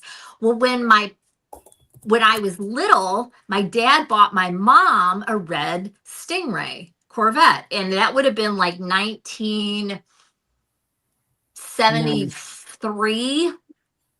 74, something like that. It was red. All the red Corvettes I was seeing. And then I said to Lisa, I was on the phone with my sister, and I said, they're coming through together. Yeah. That's what's happening. That's why I keep seeing the red Corvette, the red Corvette, the red Corvette. And once I finally figured that out, I stopped seeing them. So you got the message. The red Message Corvette received. was them coming, I believe, doesn't mean I'm right. Tom, don't say a word. Oh, he already has. Them coming through together. So it was confirmation, the Corvette. But my parents, they broke up, but they were always on good terms. But to me, as their child and Lisa, they're on the other side. And we've heard before, and again, doesn't mean it's true or right or whatever, but I really do think that's what it is. That's them coming through together. We're together. Not that they're together, but it's like, we're family, right? Me and Lisa and my parents. And so it was just really, really cool. And when I got it, it was like, and I get the thing with my mom laughing. And it's like, yes. And I'll hear this sometimes too. And the other thing is, it's funny, my dad's mom, she always would clap, and you could hear her bracelets jingling. But anyways, and then one other thing at my dad's funeral, again, it was a week ago yesterday, I have a really pretty pink cardigan that belonged to my grandmother, and we were the same size. And I wore her pink cardigan and her pink freshwater pearls to the funeral. And I really felt her around me. And of course she was there. I mean, it was her son's funeral in spirit. And it was a beautiful funeral. And I don't do funerals, but I went because it was my dad. And it was really, really, really lovely and tastefully done. And we had a very simple ceremony, and it wasn't all religious and whatever. And they had a beautiful slideshow of pictures of everybody going, and it was really, really nice. But yeah. Tom says it would be nice to see his cats if it was for Oh, real. yeah, I think that we do. And I know you probably don't really feel like you necessarily are going to, but you would like that. And I think we probably all feel that way. I would love to see, all my animals, but my Boston Terrier, my male Boston Terrier, Romeo. Yeah. So he was putting little comments to cheer you up as you're telling your story. Corvette Club sounds like a low key swingers retreat. And then when you started mentioning, it was really cool. They would the Corvettes. They would do all kinds of fun. They would do all kinds of fundraisers, and they did like car washes and all kinds of stuff. And I remember, in fact, when I was like, I'm going to say, and it's one of my earliest memories, and I was little. I was probably like, and these are the kind of things you remember. You remember traumas, right? I burned my leg really bad on the side pipes on my dad's 62 Corvette as I was getting out. I have a burn scar. It's very, very faded now, but it's still there on the back of my calf when I put my leg down. And then I remember when it happened and everybody rushing around me and there was a hose with cold water. I remember that. And then I also remember sitting on the closed toilet seat in the bathroom, and my mom would have to take this giant bandage off my leg Ouch. and clean it and put peroxide on it. She'd try to distract me and sing to me and bribe me. I'll give you blah, blah, blah when we're done, all that kind of stuff all of us moms do. And yeah, so I remember all of that, and soaking in the bathtub, her trying different ways to take it off so it wouldn't hurt. And yeah. Tom, I agree. Well, I mean, I want to see my loved ones, but that's all I want on the other side is to see his animals. That's who I want to see first are my animals. And Jan says that my border collie, Pitbull Diva, she goes, her cat Piggy. And oh, it was loud outside my window. My horse Socrates and my other horse Sophie. Yeah, all of our fur babies. I'm looking forward to seeing them. And no, I'm not trying to get you into trouble. You just get yourself into trouble without any of my help. So there you go. Patricia, oh, you had a chow chow. My Piper was part chow chow shepherd. She goes, yep, all my critters. Yeah. For me, that's who I can't wait to see. I mean, I want to see my dad and my aunties, and I'm sure my sister and mom and them. But the first I want to see are where's my babies? Where are my babies? So, but yeah, honey, I didn't know that you had a lot. I knew something was up, but I didn't want to pry in. So I'm sorry that No, it's lost your okay. dad. I had a lot of things going on all at once, and I was just kind of overwhelmed. And Mhm. when I have a lot going on, I just focus on what is going on. And then I'm also, and actually, you guys don't know this either. And it's not like it's a big secret. I didn't want to talk about it at first because I was still processing it. So you guys don't know this. Heather and Tom know. But I broke my foot in December, really bad. And I had surgery. And it's been a very long, slow recovery because I had surgery, of course, and then the bone heals. But the whole time that's going on, you're in a boot. So then your whole foot, ankle, yeah, your calf, but really it's your foot and your ankle gets very weak while the bone heals. The bone healed beautifully. My surgeon is amazing, and the whole team, they've been great. But the recovery of and I've had no setbacks. Everything's been fine. This is just the whole process. It's very slow. Yeah. So my surgery was January 13th. And now we are, right at the tail end of May. So, it's been 4.5 months. And so I walk, and but I'm still gaining strength in my plantar flexion. So that's as you walk, as you push off. So like if this is your foot, I'm still very weak right here. The muscles that are in this area as they attach to the toes. So that is weak. And then there's I'm still gaining strength like through my Achilles in that area. So it's coming along. It's just not as quick as I'd like it to be. And it's just kind of lame. But I'm 85-90% through it. So I'm not driving. I am back at work, but I'm just sitting on the clock. They don't have anything for me to do. So I'm earning my regular pay and all that, but right now I'm not doing anything. So Anthony gets you back and forth to work. Oh no, I drive. Oh, I don't drive the bus. I'm sorry. I do drive. Bus. I can't drive the bus. And the reason I can't drive the bus is the main reason is because the buses have air brakes, which is incredible amount of pressure and PSI with the brakes. So like when you drive a car, you put your foot on the brake and you just have your foot on the brake and you just stop your car. When you're driving any big vehicle, CDL vehicle that's got air brakes, it takes a lot of pressure through your foot to hold down the brake. You also are required by law to do a brake test before you even drive the vehicle as a school bus, where you have to compress all the air out. It's a rapid succession. It requires a pretty good amount of force, leg strength, I can't do it right now. And well, actually, I probably could do it right now, but not without discomfort.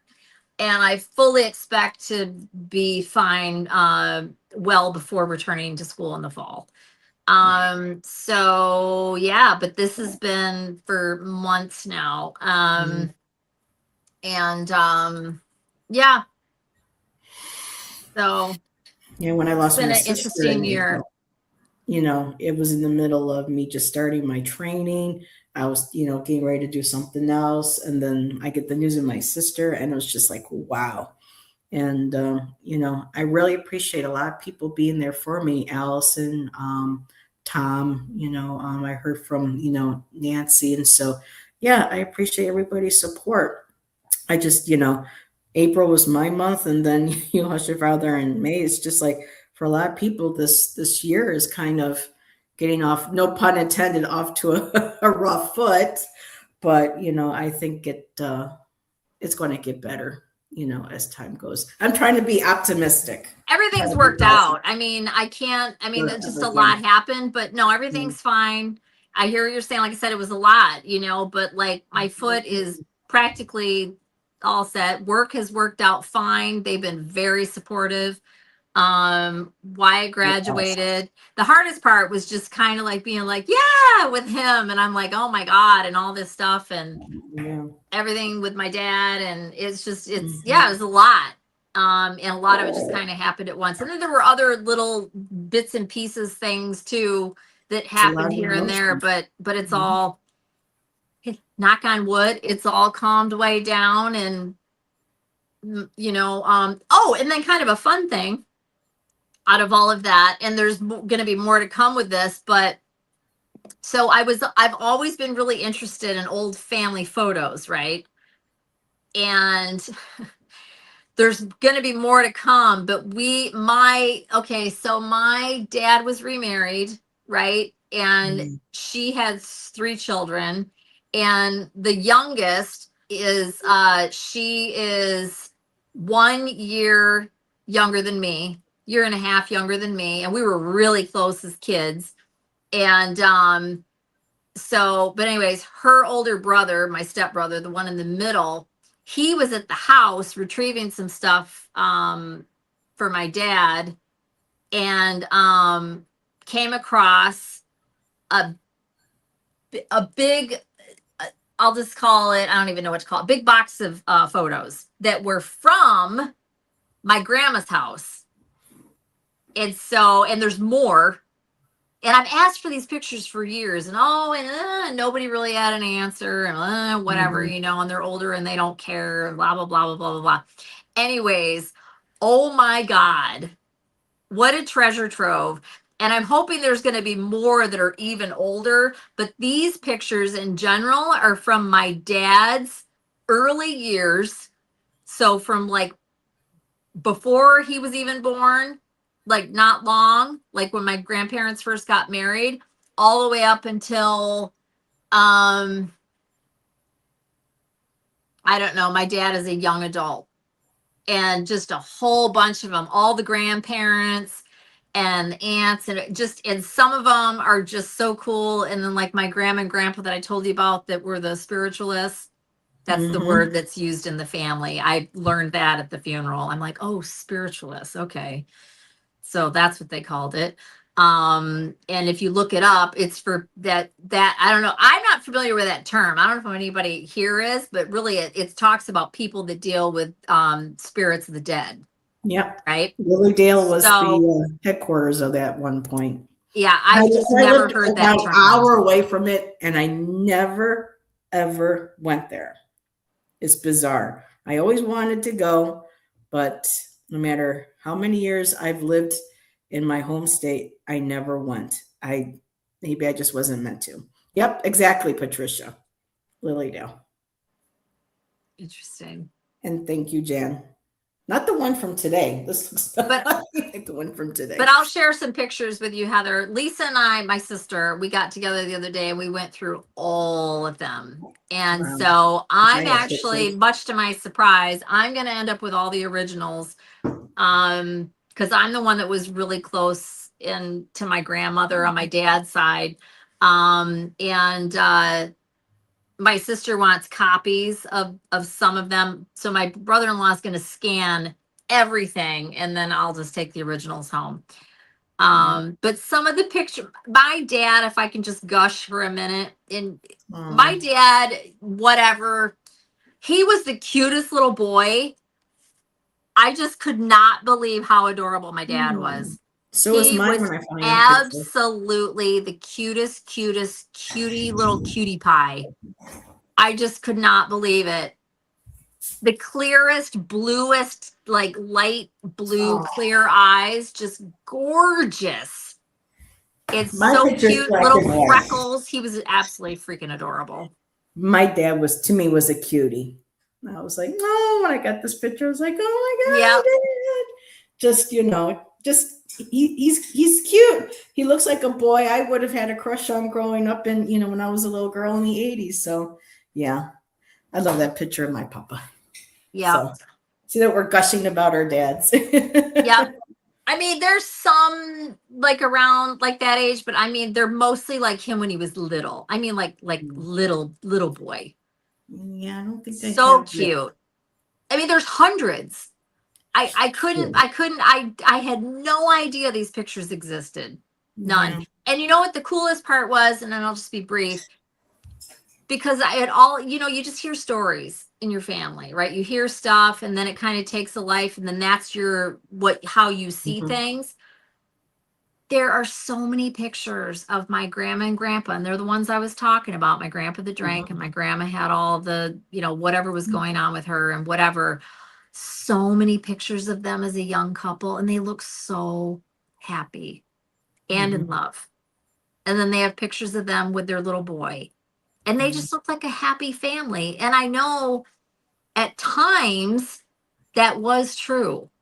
And I didn't realize how good was going to be for me to find that out. Yes. To help And I was balance. like, oh, like I always knew my grandma, because she doted on my dad and my grandpa, always. And he was always just kind of grouchy and whatever, my grandpa, but he always got her 24 red long stem dozen roses for Valentine's, her birthday, and he did it again at the holidays. He would do that, and he would do other things, and he always got her the big, ridiculously huge thing of chocolate candy for Valentine's that she probably just threw in the trash because she certainly didn't eat chocolate. And whatever. And it's just, they just had their own little weird, dysfunctional, whatever the hell. Yeah. But It's like my parents, as messed up as they, that. Yeah, I mean, and again, they were a product of their upbringing. Yeah. My grandpa turned out the way that he did because of his goofy childhood. And then my grandma, I'm fairly certain, same with her. You can't, raise your kids in a house of horrors and think that they're going to be okay. I really think that was the root of my grandmother's issue. So yeah. Jesse says, I have an old black and white photo of my dad when he was 24. Everybody assumes it's me. Oh, wow. It was funny at my dad's funeral, seeing so many people that were there that I haven't seen, some of them since I was little, because my dad had a lot of friends, and so many of them that knew my mom when my dad was married to my mom, and just said, I'm not kidding, 3 different ladies, and I don't think any of the men said, you look so much like your mother. I heard that several times, and it really was very touching to hear that, because these women knew my mom when she was young, much younger than I am right now. It was just it was really nice, and it was a weird kind of way. It was such a nice reunion, the funeral. I mean, it was I've been to celebration of life ceremonies. That's a big thing in California. And so you don't have a funeral, you don't have anything. It's kind of like a memorial. It happens whenever the family's ready, right? 6 months later, whenever it is. And it's just a very upbeat and happy time. And people have had a little bit of time to mourn and whatever. Every situation's going to look different. But that's what this felt like. Again, he was I'm very glad you old. had that. He Obviously, was I 83 years got that. old. He had, an illness had ended. It is a celebration. He's not suffering anymore. He's crossed over. Mm. He's with his wife now. His wife died several years ago. I mean, I don't look at it as a sad thing when somebody dies. They've had a long, full life. My dad traveled. He had a very successful career. Just whatever. Yeah, there was stuff with me and my sister that wasn't cool. I'm not saying it was all roses. It wasn't. But it's like, he lived his life. To me, it's not sad. What was sad is what he went through at the end. So, but That's yes, what I well, that's what I don't look forward to is the end. How is my ending going to be? That's the only thing that kind of makes me nervous about dying is what the quality of life is going to be like or the circumstances of my passing. And I have a photo of my mother that I thought was my sister. Wow. Yeah. it's something else too. And my sister didn't want to hear this. My sister looks a lot like my dad, and my dad's actually my grandma Ginny, which I'd never really seen. That's my dad's mom. Um, and it's so weird how you can look like each other but yet not like my sister and I. When you see us next to each other, you can tell we're related, but then I look just like my mom, but my sister also looks like my mom, but in a different way, right? And then like I don't look anything like my dad, like at all, at all, at all, but my sister does, but she also looks like my mom. It's just weird. Yeah. I love it when you can look at families, and I know we've talked about this before, and you can see, you know, Mhm. Everyone thought my niece who was they my look sister like, and because not we even looked my alike family, so just much. other people. Yeah. Mhm.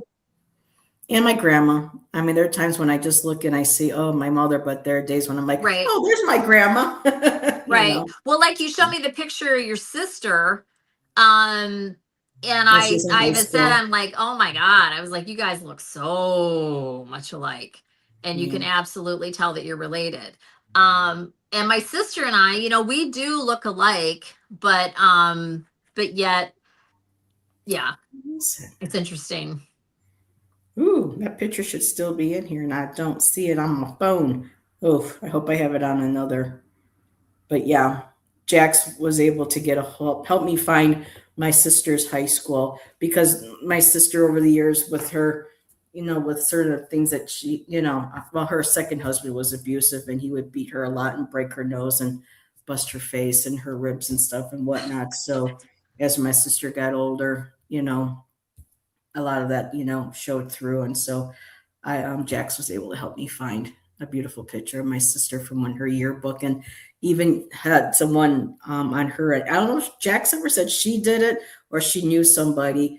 And between her and her friend or on the program, they colorized it till at the point where I recognized the pretty much the colors and everything from the picture. So I know she's not here, but thanks again, Jax, if you watch any of the replay. So, but yeah, man, that's weird how we both lost a family member within a month of each other.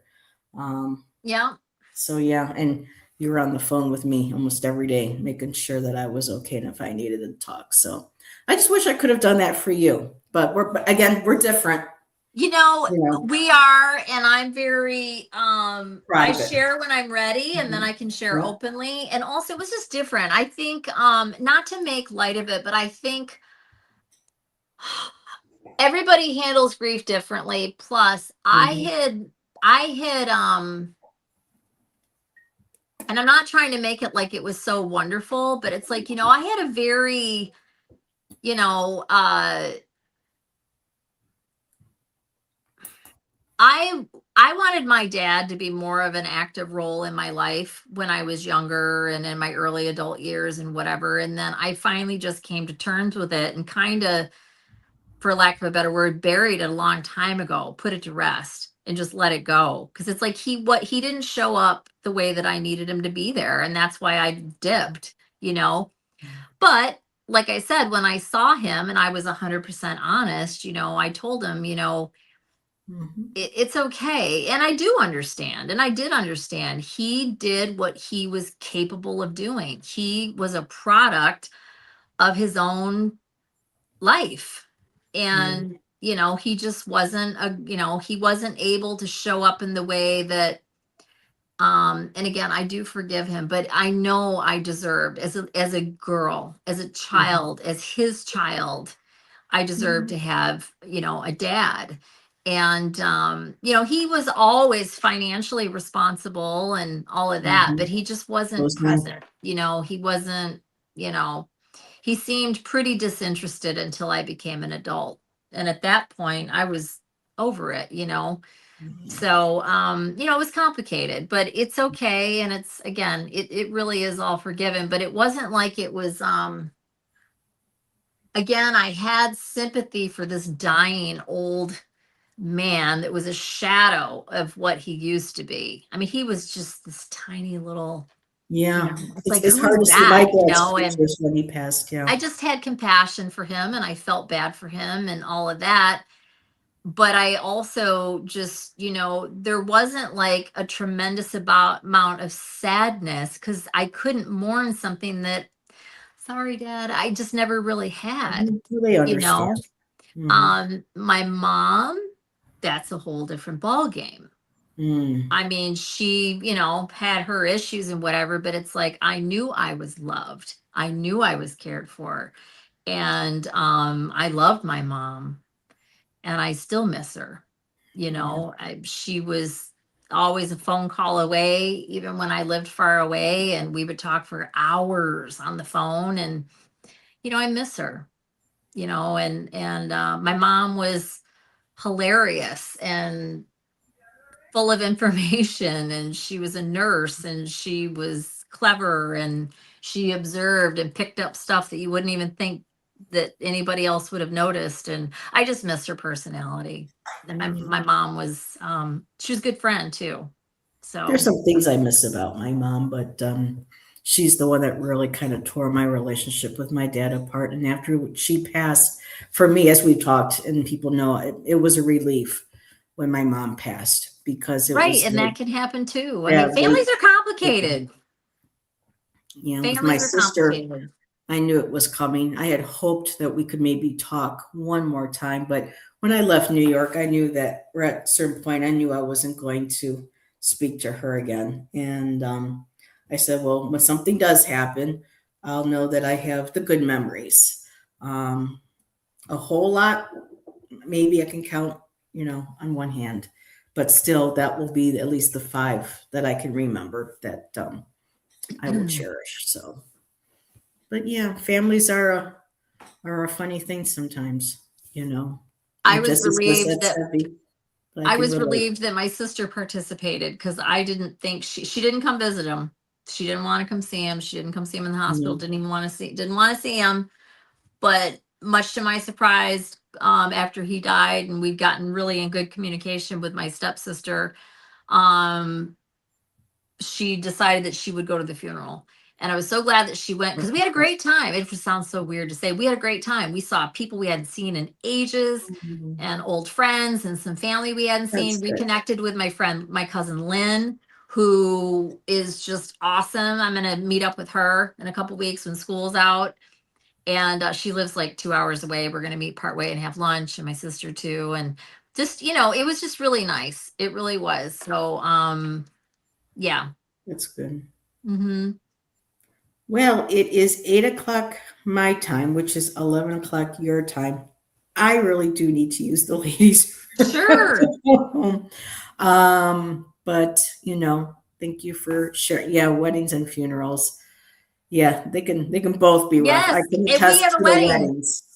yeah, Mm. my niece, my sister's youngest, is getting married June 27th. So Oh wow, it's like 4 weeks from now.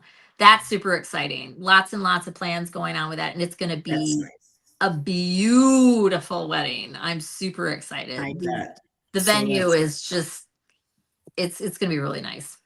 wonderful. So, moving forward, Allyson and I have talked about a couple of other mysteries that we're interested in that we'll read on. So, yeah, stay tuned for It the will be more upcoming. prepared and do more like reading, but it was fun. It was a collage of things, but it was fun. Is it your birthday, Teresa, or did you just turn 75? Girl, I don't know if today is your birthday, but if it's, I think, recent, well, Did she happy just birthday say to you. that?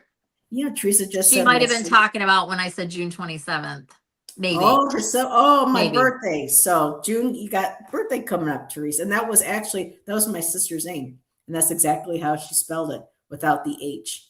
So, yep, June 27th. And yes, hopefully be a beautiful party time. Yeah, weddings can be very lovely, especially when it's time to get on the dance floor. That was Oh, always and my where it thing. is, and I know I already said it's gonna. We haven't had a family wedding, and so I'm just really, really, really, really looking forward to it. It's gonna be gorgeous. Is Anthony going with you? Yeah. Awesome. Awesome. Alrighty, so stay tuned. We'll be doing, I'm sure, another one of these when we get certain old cases or mysteries to read on. I came across a video on YouTube tonight having dinner, and one of them was really, a couple of them, the first two are unexplained. So those will be fun to maybe look at in the future. And so everybody, thank you again. Make sure, comments after are always helpful. Make sure you hit that like button. I would have Allyson put her channel in, but Allyson doesn't do any readings right now. I don't have a channel. she just doesn't really do anything with it. Do you do private readings? Eventually, who knows? We'll see. I keep threatening to, but I don't know. Private readings, do you want me to have Ahmad put your nope? Okay, so I'm good. Just checking. Alrighty. No, it's fine. Teresa said I had a wonderful time. Thank you. Well, Thanks thank for you being here. Just has a slab of Rami. I had a filet mignon tonight that was so good. It was like butter. It was delicious. I had steak too. It was good, but not like a filet mignon. I bought 2 today, so I'm gonna have one tomorrow. And I was texting really quickly with Anthony, and I was like, I don't know why I don't get this more often. I always get a New York strip or ribeye because it's just so lean. Anyways, yeah, I just a lot of that extra butter on it. I have to have the fat because that's my energy, right? I don't do the sugar. So, but anyways, I love it. It was perfect. It was absolutely perfect. Medium rare is how I me too. Everybody thinks that fillets are filet is so easy. It's so easy. It really is easy. You just got to know how to do it, and they come out perfect. I don't know how the prices are in the Midwest or East Coast, but the cost of meat here in food is just $27.99 a pound for the fillet. It's friggin' ridiculous. Yep. Mm-hmm. Yeah. It's insane. It's absolutely insane, but whatever, once in a while you just gotta. So dinner at Allyson's house next week. Tom and I will show up and we'll have it was expensive for 2 of them, but it's like, I was like, I don't care. I'm doing it. Medium rare is my preference too. Yep, medium rare. Perfect. Well, on that note, we'll end the story. We'll end the show talking about our favorite meats. So no, $24.99. It was $24.99. Okay. Sorry. I just remembered no, there was something else I was looking at, they're $24.99. But still, geez. Anyway. Yeah. So thanks for being here, everybody. Yes, thanks for hanging out. Whatever. And we'll see everybody on the next show. Bye, everyone. Bye. Have a good weekend.